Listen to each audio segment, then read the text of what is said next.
Hi guys, welcome to the channel. In today's video, I'm going to show you how you can see Telegram password if you forget it. So before getting into this video, must subscribe to our YouTube channel and click on the bell icon. So the first step you simply need to do is to open Telegram.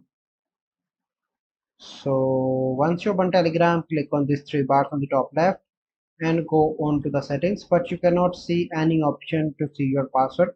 So how you can see that, you simply need to go back and open your Gmail. So it is up to you. You can go directly, but I'm using Gmail. So click on profile picture, click on Google account. Here you need to go onto the security. Scroll down. Here you can see your save password. Click on that. And here you can see your Telegram password if you save your password. So make sure to save your password. So I'm going to show you a demo so how you can find. So if you save, you simply need to click on that, and here you need to enter your pattern, and then you simply need to click on this I to view the password.